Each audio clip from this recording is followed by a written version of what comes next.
During my live chat the other night, I got a question from a viewer.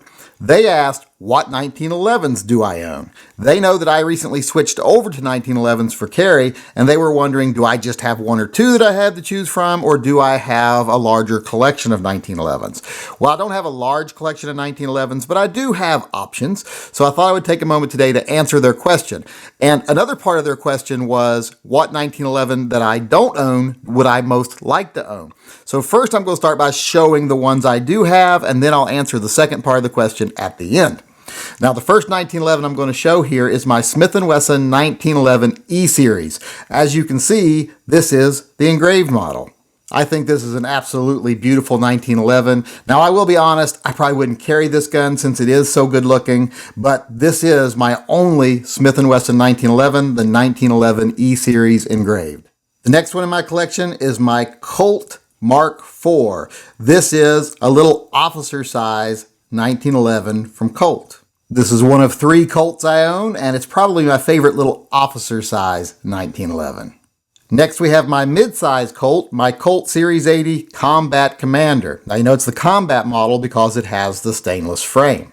This is one of my favorite 1911s, and it's also wearing my lock grips with my little logo on it there. So this is my Colt Combat Commander.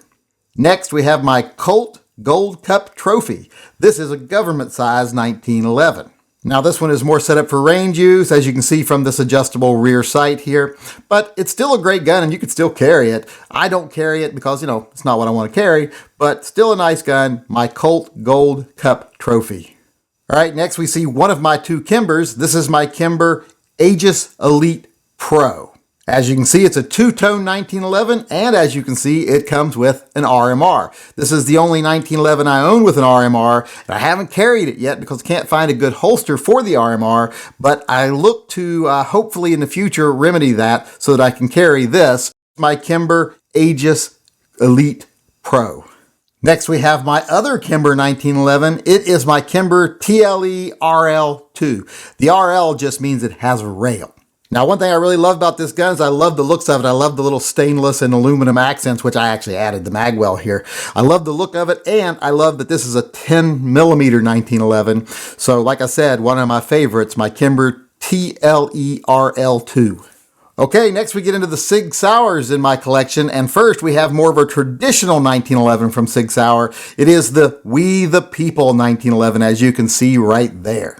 This gun just looks awesome. I love the little 1776 on here. Now, I added the flag grips. It comes with a grip with stars on it, but they're not very comfortable. I like the flag grips a lot better. Love the distressed stainless finish. I wish more guns came in this finish, but I really like this gun, my We the People 1911 from Sig Sauer. Now, the next Sig Sauer 1911 is the more Sig Sauer style with the more squared off slide, which I really like, and it is my STX.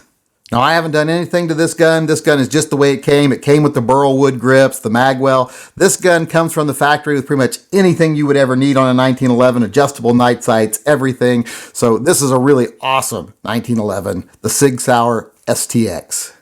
Now, my next 1911 from Sig Sauer is also the more Sig Sauer-y looking 1911, and it's probably my most tactical 1911. As you can see, it is in all the flat, dark earth finishes, and it has a rail. So this is a very tactical 1911.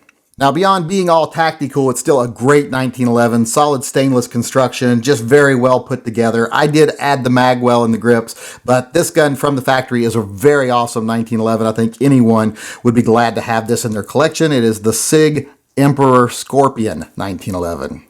Now we're moving into one of probably the finest 1911s in my collection, my Dan Wessons, and we start off with the PMC. Now, this is an all stainless CCO model 1911, and by CCO it means it has a commander-sized slide and an officer-sized frame. Just a great combination for carry if you want to carry 1911. Now, you think it being small like this might make it hard to handle, but my young son, who's not a big kid yet, loves this gun. He shoots this gun very well. This is the Dan Wesson PMC. All right, the second Dan Wesson I have is my other 10 millimeter 1911, and that is my Dan Wesson Silverback. This is an absolutely beautiful yet still simple 1911. It's two-tone, and as you can see, it does have the more target style sights here, but they are night sights, and they're very low profile. They're set down into the gun, so this is still a great carry gun. This is my 10mm Dan Wesson Silverback. All right, now we are to my last Dan Wesson and my last 1911, which is my favorite 1911, which is evident by the fact that it's the gun I carry every day, and it is my Dan Wesson Specialist. This is a very elegant and beautiful 1911, yet still very simple. I love the ball cut at the front here. It's 45 ACP. It's just a beautiful gun all around.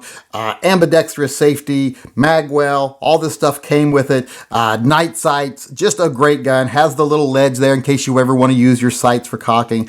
This is just an amazing 1911, and it's my favorite 1911, which is why I carry it every day. My Dan Wesson Specialist. Okay, now I want to answer the second part of the question about what 1911 would I want to own that I don't own, and they said price is no object. Well, a lot of people might expect me to say something crazy like I want the Meteorite 1911, but I'm going to be a little more realistic, something that I could possibly obtain. And I'm going to say my choice for the 1911 that I would love to own that I don't is the Cabot Guns S100. Now, this was a tough call because it was either going to be this gun or pretty much any gun from Nighthawk Customs because I love all their guns. But I went with this one because it comes standard in stainless steel and I just love the simple looks of this gun. It's simple, but it's still really ornate. It's weird how they do that, how it still looks very high-end and classy, but is still very simple and very clean looking.